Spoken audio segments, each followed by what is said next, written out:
Fala, meus queridos e queridos, sejam muito bem-vindos ao primeiro vídeo do canal. Você que está vendo isso enquanto tudo ainda é mato, obrigado pela moral. E você que está chegando depois com a curiosidade de ver como as coisas eram quando tudo ainda era mato, divirta-se você também e, bom, aproveite o vídeo. Hoje, primeiro vídeo do canal, vai marcar a história, vamos falar de Marty Supreme, filme que, à época desse vídeo, final de janeiro de 2026, foi lançado no Brasil há poucas semanas. Nos Estados Unidos ele já foi lançado no final do ano passado, mas por aqui começou a ser mais falado recentemente. E eu fui ver ele na semana passada, então esse vídeo já está um pouco mais atrasado do que eu gostaria, mas procurei relembrar aqui, puxar já na memória que não é tão boa, para conseguir passar com vocês aí tudo certinho que eu queria passar. E, bom, acho que entrando agora na pauta principal, o primeiro tópico que eu queria conversar com vocês é a expectativa versus a realidade do que era o filme. Eu confesso que eu fui ver o filme sem pesquisar nada antes, só confiei no elenco ali, Timothée Chalamet, mais especificamente, que é um ator que eu gosto e que acho que ele já provou aí que sabe escolher bem os filmes dele. Eu já ouvi falarem aí, gosto bastante dessa analogia, que ele é o Leonardo DiCaprio da nossa geração. Então dá pra você meio que confiar que o filme vai ser bom exclusivamente por conta dele. E mais uma vez isso se provou uma verdade, na minha opinião. E pelo fato da tema, né, se tratar ali, por eu achar que o tema do filme seria um filme de esporte, vamos dizer assim, o que acabou se comprovando que não é necessariamente o tema principal. Ele aparece ali mais como um plano de fundo da história como um todo, mas não se trata de um filme de esporte pela sua estrutura, vamos assim dizer, pela dinâmica de como as coisas acontecem no filme. Você vai percebendo que o foco, na verdade, não é tanto em cima disso. Óbvio que é uma parte muito importante da trama, a gente vai chegar lá, mas esse já foi um ponto que, desde o começo do filme, me pegou de surpresa. Então, eu cheguei esperando que talvez o filme fosse ser mais um clichê daqueles que falasse um pouco sobre a trajetória dele se tornando um atleta de ping-pong, ou melhor, mesa tenista de sucesso. Então, começando ali naquela parte de Nova York que ele frequenta, uma coisa meio underground ali do ping-pong. E vai ser difícil não falar ping-pong aqui, desculpa Timothée Chalamet, desculpa Marty Mauser, mas enfim. E até ele se tornar um grande jogador, mas na verdade não, o filme já começa com ele sendo basicamente o melhor jogador de ping-pong do mundo e acaba, né, perdendo ali na final, no primeiro arco, mas até pela própria postura dele, confiança dele, ele ficou bastante surpreendido com isso. E o filme já te coloca também para ver que ele acabou de ganhar com, assim, uma tremenda facilidade do cara que era até então o atual campeão mundial, já tinha sido campeão mundial várias vezes. Então, só essa parte já me pegou de surpresa. E aí a gente começa, né, a ver no desenrolar do filme que essa mudança de foco que eu tinha comentado. Então, o filme ele começa bem leve, assim, né, a música parece um pouco mais alegre, o filme ele tem uma pegada mais acelerada e cômica mesmo, um tom mais cômico. Então, eu, sinceramente, achei um filme engraçado na maioria do tempo, assim. Óbvio que à medida que ele se desenvolve, as coisas vão escalando um pouco e o clima vai ficando mais tenso a cada arco, que eu também achei bem legal e bem surpreendente, não era o que eu estava esperando. Então, isso foi uma coisa que eu achei que eu pessoalmente gosto de, quando o filme não se trata de uma comédia, mas ele, de uma forma natural, consegue tirar boas risadas, mesmo que eu acredite que isso às vezes tem muita influência da sala de cinema que você tá. Então, Uma Batalha Após a Outra, por exemplo, foi um filme que, vendo no cinema, teve várias cenas que eu também dei risada e o pessoal que estava na sala comigo também deu risada, e vendo aqui em casa, assim, com os meus pais, de novo, não tiveram a mesma reação, sabe? Então, acho que vai muito do ambiente que você tá também, mas ainda assim, eu acho que que o filme ele passa bem essa proposta do divertimento, principalmente ali no começo, sabe? Eu acho que ele tenta passar justamente essa questão de tentar te enganar em alguns momentos do que vem adiante, que é algo que realmente vai ficando mais pesado, principalmente quando a gente chega no arco em que ele precisa do dinheiro para fazer a viagem dele para o Japão. Então a coisa começa a ficar ali uma coisa atrás da outra dando errado e ele uma ideia mais maluca que a outra e as coisas vão realmente subindo de nível na desgraça, vamos dizer assim, né?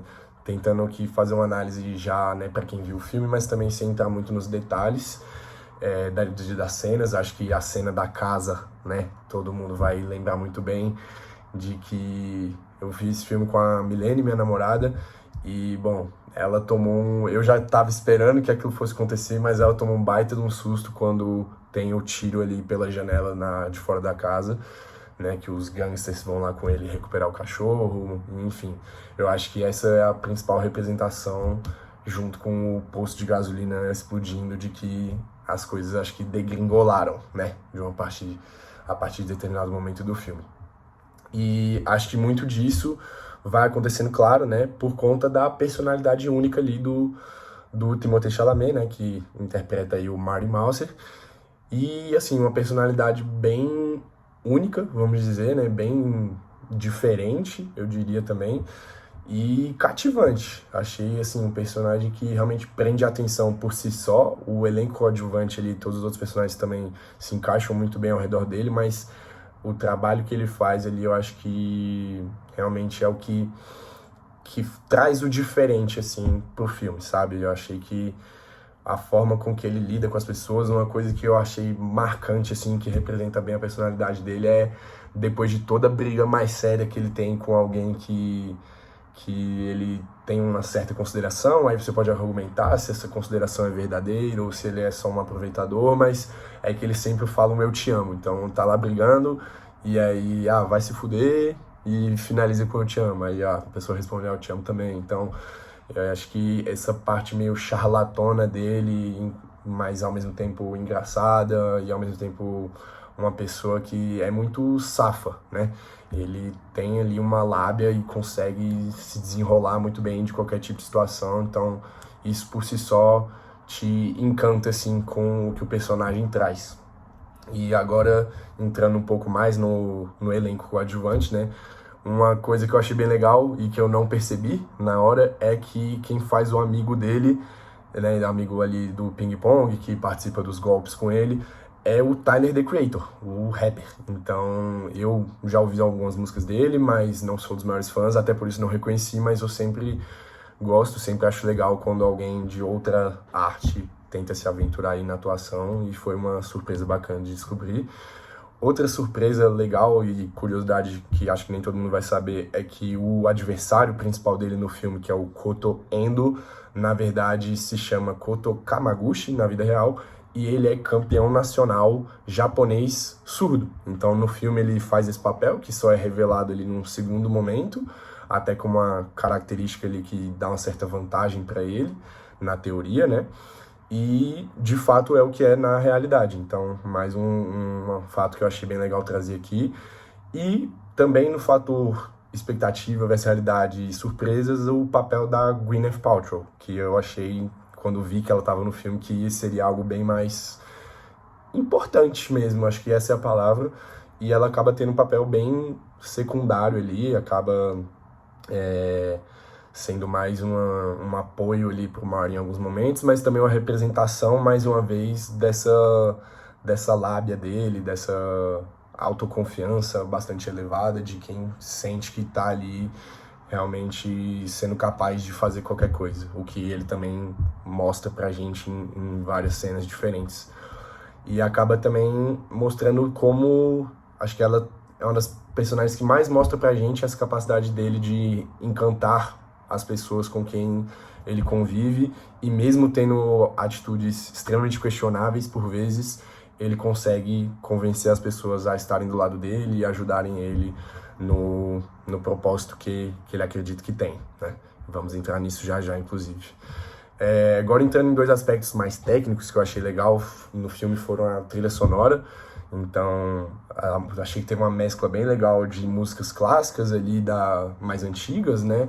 E que traziam bem, assim, o momento do filme, quanto as originais, que senti, assim, bem presentes, principalmente nos momentos de tensão, porque elas fizeram muito bem o trabalho delas quando, né, a gente chega no arco do filme em que as coisas ficam mais intensas e elas acompanham muito bem isso e te colocam realmente para emergir. Então, achei bem bacana destacar. E queria destacar também as cenas dos jogos. Então, acho que muito está se falando aí, né? Inclusive saiu a indicação recentemente do Timothée Chalamet para melhor ator, né? O Oscar de melhor ator. E fui pesquisar, fui atrás de entender como é que tinham sido feitas as cenas dos jogos e descobri que ele realmente já vinha praticando há bastante tempo pro papel. Então, vi até que em gravações de outros filmes que ele fez, ele pediu para levar mesas de ping-pong para ele poder treinar ali nos intervalos, enfim, quando tivesse um tempinho também.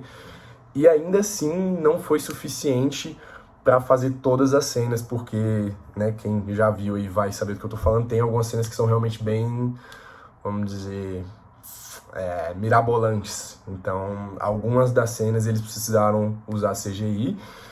E o que eu achei legal foi uma fala do diretor dizendo que, na verdade, os pontos que eles tiveram que fazer com o CGI foram ainda mais difíceis do que os que eles fizeram com a bola real, né? Então, a única parte que foi feita com CGI é a parte da bola e onde a bola era posicionada. Então, os movimentos, tanto do Timothée quanto do Koto, eles foram realmente coreografados independente do ponto, vamos dizer assim, mas ele até fala que o esforço físico que foi necessário para isso foi até maior do que as cenas reais, né, de fato, e que também teve uma complexidade maior por conta de que essas cenas ele queria bastante que elas fossem feitas em sequência, então que eles tentassem jogar ali 3, 4 pontos seguidos para tentar capturar as expressões ali entre pontos, sabe, trazer esse aspecto psicológico e imersivo para quem está assistindo.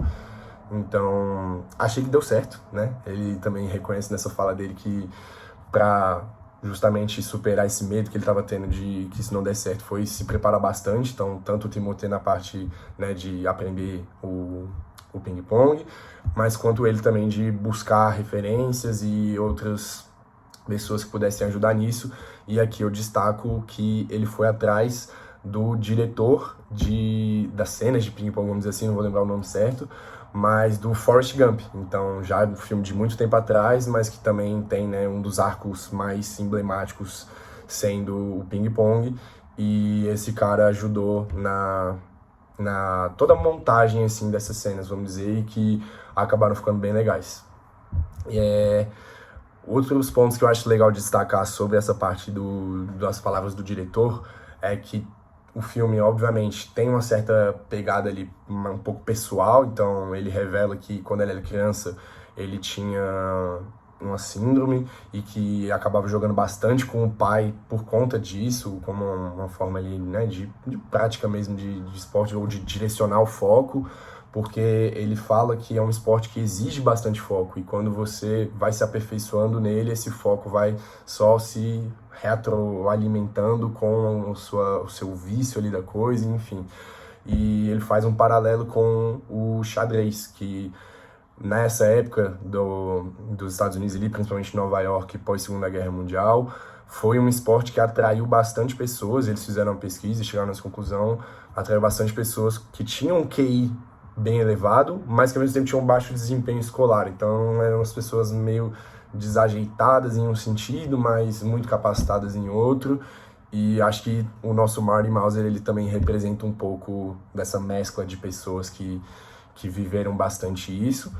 E o outro ponto legal é que um dos tios do diretor do filme, que é o Josh Safdie, né, acabei nem falando o nome dele, ele chegou a jogar bastante nessa época nos clubes, que um deles até aparece no filme, não vou lembrar o nome certo agora, mas assim, toda a caracterização daquele espaço, daquele ambiente foi bem baseada assim, em fatos reais, memórias do próprio tio do diretor, então achei isso bem legal também. E, enfim, acho que para finalizar esse bloco, ele também cita uma coisa que eu achei legal, que foi uma busca por todas essas, tanto a parte das cenas dos esportes, cena das partidas de ping-pong, dos pontos, os ralis. eles tentaram fazer com essa máxima precisão para realmente mostrar ali a dificuldade, tudo que exige, e tentar trazer essa dignificação do esporte, que também é outro tema que é um pouco abordado no filme, né? Até quando, principalmente ali nas conversas do Marty com o ricaço lá que ele interage. E acaba até humilhando ele, né, em certos pontos do filme. E bom, partindo agora para a parte final, né, encerramento aqui do vídeo, vamos falar do que eu considerei a trama central do filme, já que, né, teve a questão de que não foi o esporte, que foi o custo da ambição. Eu quis chamar dessa forma, e acho que tem uma fala do Timothée, do Marty, né, no filme, que representa muito isso também, que é o eu tenho propósito. Então, quando ele tá falando com a namorada dele, barra mãe do filho dele, que ela tem sorte de ter a vida pacata e padrão dela, vamos dizer assim, do emprego normal, e enfim, porque ela não tem que lidar com as frustrações e a necessidade de ter uma gana de fazer dar certo, algo que você sente que é um dever seu, não só por um desejo de fama e de mudar de vida e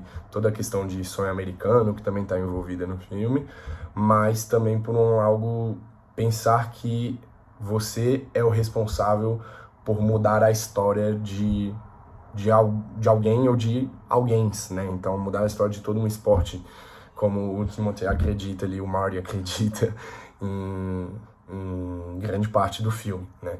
Então achei que isso foi uma mensagem bem bacana ali, e que no final do filme ela é bem explorada de forma não tão explícita. Então o final do filme também achei um pouco surpreendente, porque, como eu disse no começo, eu não pesquisei nada sobre antes, então não sabia que o filme era do estúdio A24, que é conhecido por ter finais de filmes um pouco mais abertos e interpretativos do público, reflexivos, nada muito bem definido. E o filme acaba justamente com ele voltando para casa depois de vencer o Koto de uma maneira, né, um pouco, vamos dizer assim, talvez não da forma que ele quisesse, né, no início, que ele não conseguiu participar do torneio, mas ao mesmo tempo muito catártica. E ele volta para casa e encontra o bebê, e pela reação dele, assim, o filme dá a entender pra gente que ele percebe que talvez a coisa mais importante na vida dele não era o esporte, ou o propósito que ele tinha, ou enfim, tudo que ele poderia ganhar com isso, tudo que ele poderia fazer com isso, mas coisas que ele sempre menosprezou, que foi a parte familiar e cotidiana e mais chata, entre aspas, ali no entendimento dele, né?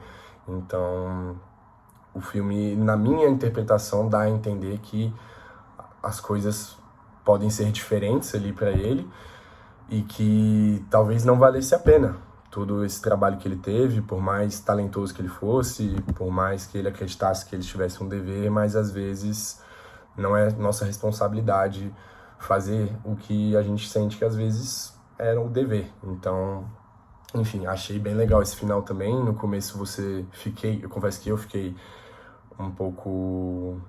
Gostaria, né, pelo que o filme, a forma que todo o filme foi construído, que ele fosse pro torneio e ganhasse do Koto, porque eu não sou uma pessoa que, assim, vai desgostar de clichê, mas achei que funcionou muito bem também da forma como foi. E eu acho que, assim, podemos ter interpretações dos dois lados. Então, tanto que ele largou por completo a vida como mesa tenista, ou que não, ou que ele só teve uma mudança ali de valores pessoais, vamos dizer assim, vai cuidar do filho dele, talvez fique junto com a mulher, talvez não, mas enfim, vai estar ali presente de uma mínima forma, ou que ele vai continuar na carreira dele de mesa tenista, vai voltar para o campeonato no ano seguinte, já que a suspensão dele foi revogada, na verdade, ele pagou a multa, né, mas ainda assim não conseguiu a inscrição por sacanagem do pessoal do comitê. E aí eu queria trazer aqui, para encerrar de vez, uma explicação para vocês se o filme foi baseado em fatos reais ou inspirado em fatos reais, e pelo que eu vi, não chega a ser uma cinebiografia no sentido da fidelidade à vida real da pessoa, né, em que ele foi inspirado, mas é um filme inspirado em fatos reais. Então, o que representa bem isso é a mudança de nome. A pessoa original era o Marty Reisman, e o personagem do Timothée Chalamet no filme é o Marty Mauser. Então isso já mostra bem que eles não quiseram nem colocar o mesmo nome, porque teve bastante liberdade, vamos dizer assim, para mudar vários aspectos do filme, principalmente, pelo que eu pesquisei, aspectos mais narrativos mesmo, da história. Então, algo que é bem fiel à realidade é a parte dos golpes, essa parte mais trambiqueira, vamos dizer assim, do hustler e essa parte mais cultura underground do ping-pong, e que realmente ele foi campeão, né, de vários torneios de ping-pong, principalmente nos Estados Unidos, mas toda essa pegada da personalidade parece que teve bastante licença poética aí para eles mudarem. Mas uma coisa que eu acho legal é que o Marty Reisman, pessoa original, ele foi o campeão, é até hoje o campeão mais velho de um torneio de ping-pong nos Estados Unidos, com 67 anos. Então, eu peguei esse fato como uma possível corroboração da minha interpretação de que, por mais que ele tenha entendido que o esporte não é tudo na vida, o propósito não é tudo na vida, tem coisas mais importantes, mas ainda assim ele pode ter continuado com a carreira dele. Então foi basicamente isso que eu escolhi acreditar para a minha interpretação do filme, e a interpretação que me agrada mais. Então eu sou uma pessoa que gosta bastante do equilíbrio entre as coisas, então pensar nesse mundo em que ele conseguiu conciliar as obrigações e responsabilidades e a vida caseira, vamos dizer assim, a vida normal, talvez, com a vida mais lúdica e do sonho dele, que realmente era também a paixão dele, sabe? E bom, vale Oscar? Na minha opinião, para melhor ator, sim, vai ficar puxado para o nosso Wagner Moura, infelizmente, apesar dele ter feito uma excelente atuação.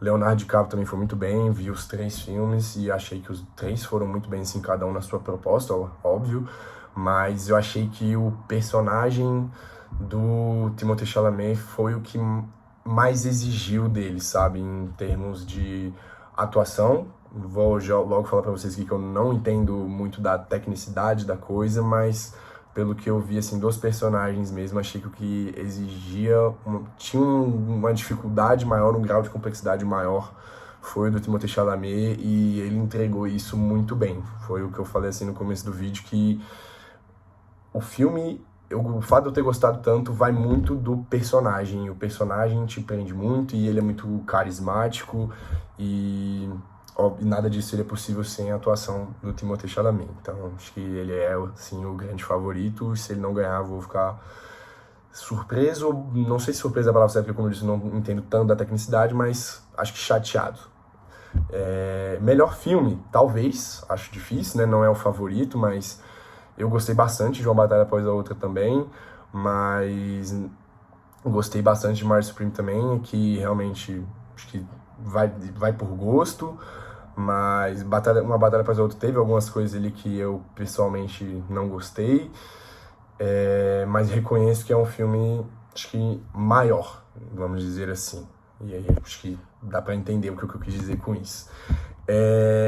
E acho que outro Oscar daqui, outra premiação, né, que vale a pena citar, é de seleção de elenco. Então, gostei bastante, assim, acho que citei aqui a Gwyneth Paltrow, o Tyler, the Creator, o Cotto, mas não vou lembrar aqui o nome dos atores agora, mas o velho Ricasso também participa muito bem, o velho Gangster também tem uma participação bem interessante ali no arco do filme, a mulher mãe, né, do filho do Marty, namorada dele, enfim, todos os personagens que aparecem, eles agregam de alguma forma pra narrativa, ou pro personagem, ou pro nosso entendimento ali de tudo que tá acontecendo, e todos eles eu achei também que foram bem carismáticos, sabe? Todo mundo trouxe ali uma pimentinha, um tempero que me agradou. Então acho que fica aí também a observação para o Oscar de seleção de elenco, que tem boas chances.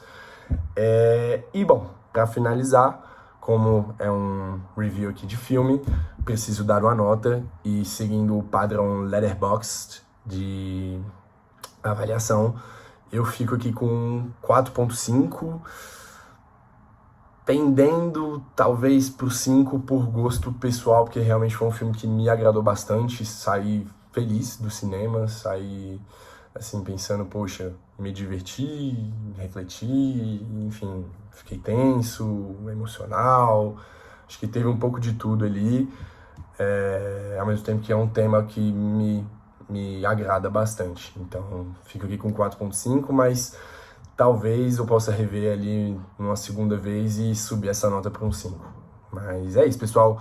Acabou que o vídeo ficou maior do que eu esperava, mas espero que vocês gostem e deixem nos comentários o que vocês acharam, se vocês têm alguma outra curiosidade, se vocês discordam de mim em alguma coisa. Lembrando sempre que esse é o quadro Beltopina, logo é a opinião do Belt. Então, por favor, manerem aí nas críticas. Valeu, gente, tamo junto e até a próxima.